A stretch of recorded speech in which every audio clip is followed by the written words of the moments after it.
It's November the 8th. I'm still down here in DeKalb County, Indiana. Right now it's about 8:15, 8:30. I haven't checked my phone in a while. Frosted hard last night. It's about 28 degrees right now. It's perfect. It's been super quiet, which was no trouble getting in here. But I got in here and got set up. I've never set up on this corner of this property, but there's good scrapes down about 20 yards below me here along this cut bean field. There's scrapes all along there as it heads off to a cornfield that's still standing. There's a cornfield still standing across the road too. So there's good rubs throughout here. There's good scrapes. I've got a couple good pictures of some good bucks. 125, 130 inchers. Just a solid buck. Rifle season opens here on Saturday. So those cornfields, I would imagine, come down. Hopefully they stay up till after gun season, so that when I come back in December, maybe a lot of those big deer will be still here. I plan on sitting all day. I hadn't planned on coming to this property, but something just told me to come here. The wind is right for where I'm at, and it will continue to be right. Right now it's cutting back behind me. I'm up high in my climber. Right now I'm at about 28 feet. It's going to switch and cut out to this open field here, so we'll see if we can't do it. It's going to happen fast if it does.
Sequence, a couple of grunts. I rattled for maybe a minute and a half or 2 minutes. Put them away, and I was sitting here maybe 15 minutes, and I heard a grunt come over there. So I got ready, and it turned out to be a pretty good looking spike.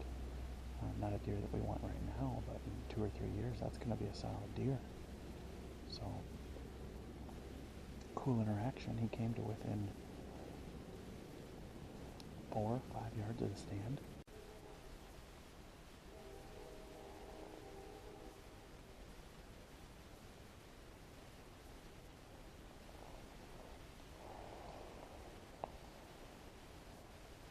Matt.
past.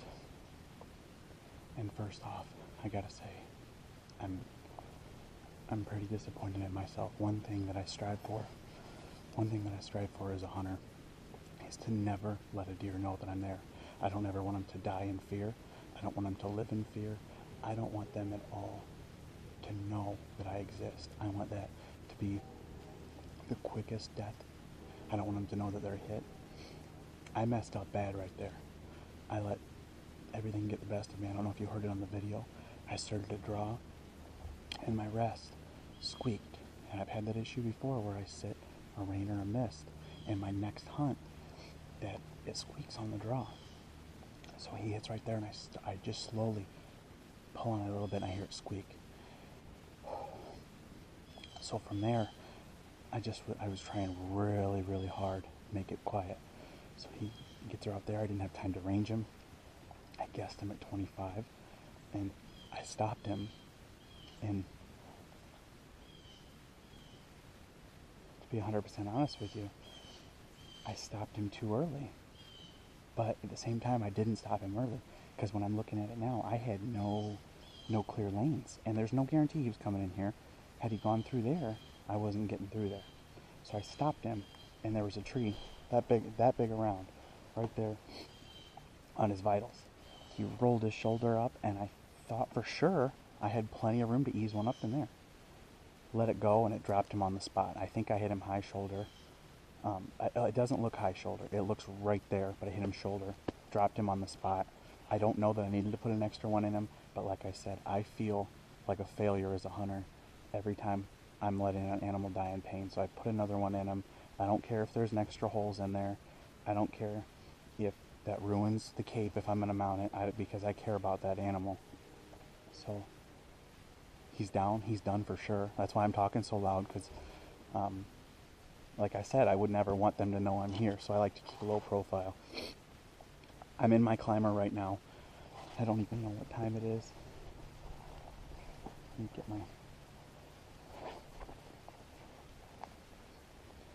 I gotta make some calls and calm down a little bit. It's 10:40 right now. This is day 2 of my Indiana hunt. November the 8th, DeKalb County. Gorgeous morning.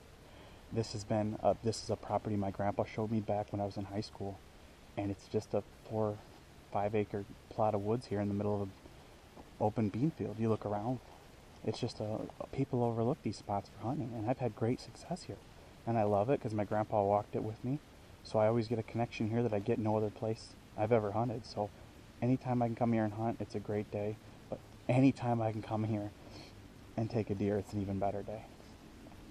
So I'm going to get down, and he's still kicking a little bit. I don't know what's going on, because that second one's really in there. First one's in there good. Second one's really in there. So I'm going to get quiet.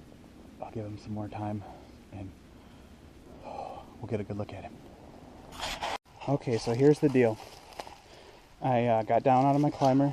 I was sitting, I guess the rangefinder says I was sitting 25 yards back that way. Got out of my tree. I let him die. And I went back to my car, packed up my climber, put away all my stuff, changed into some clothes that are acceptable to get good and bloody. I did see him go down, so I wasn't worried about, tracking or bumping or nothing. I don't want to show you the arrow recovery. I got blood all over me, because it was very gruesome. I actually, if you can see here, nicked this stick right there on the way in. And I don't know how I did, but because of that, arrow angled right up into his neck. That anchored him on the spot. He flailed around this little tree here, and still kicking. So I put another one in him, and that one really got him pumping. So come up here, the deer's looking like a porcupine, you got arrows sticking out of him. I don't want to show you that. I want to show the animal in the best light possible. This is not my biggest buck. This is a great buck, though. I would have taken him any time of year, and there's a lot bigger bucks on camera, I'm not going to lie. I've got 9 all-day sits-in so far this year here in Indiana. Tomorrow's my last day. I might not get to hunt in December like I planned on because of the way work's working out. So this isn't just because I wanted to shoot stuff, because I had plenty of opportunities last night. I saw 12 deer. This was a deer that came right into, a bleat and grunt sequence that I had done, and comes right into me. And that to me, you know, on the frosty morning that it is, the sun at my back, everything about this property, when it triggers inside of you to shoot, that's when I know to shoot. So I kind of clean him up a little bit. Sorry for not showing blood trail or anything. Take you right to him. Okay, here he is. This is my Indiana 2017 whitetail 8-pointer. Nice long G2s, G3s. 2.5-year-old would have been an awesome 3.5-year-old. I don't get to hunt here every year, so there's no guarantee in the world that I would have been here next year to take him as a 3.5, or even the following year as a 4.5, assuming he lives. Rifle season opens on Saturday. I'm not saying the neighbors would have shot him. I'm not saying anybody would have shot him. But as a bow buck, right before rifle opener, this is probably one of my better bucks down here, because I always pass deer like this, and then I end up not connecting with some of the big ones I'm after. He's not real wide. He does have nice long main beams and nice long G3 on this left side here, so I will get him cleaned up, get him tagged, and we are going to take him back home to Michigan.